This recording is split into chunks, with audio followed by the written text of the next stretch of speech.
yesterday, which is an offshoot of a question of privilege, which takes precedence over all motions.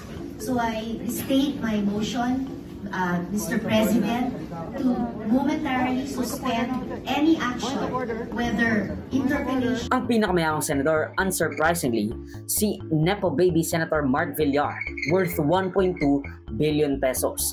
Anak ng pinakamayamang tao sa Pilipinas. Isipin nyo, tatahimik-tahimik lang siya, tapos kumukubra pala ng mahigit 300,000 pesos.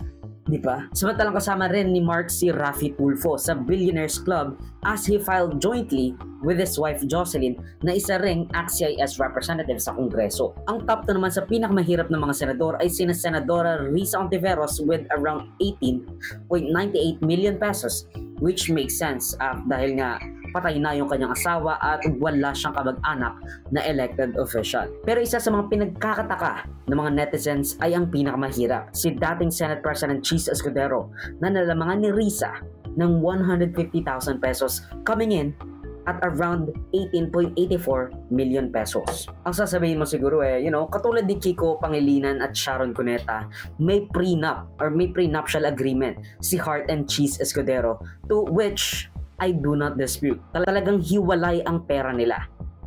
Pero nahalungkat ang post ni Chis kung saan with some sources saying na niregaluhan ni Chis Escudero kamakailan lamang ang kanyang sweetheart ng $1 million na singsing o ring para sa kanyang 39th birthday. Now, this is more general sa lahat, basically. In my personal opinion, parang may engineering na nangyari sa SALN ng iilan sa mga senador.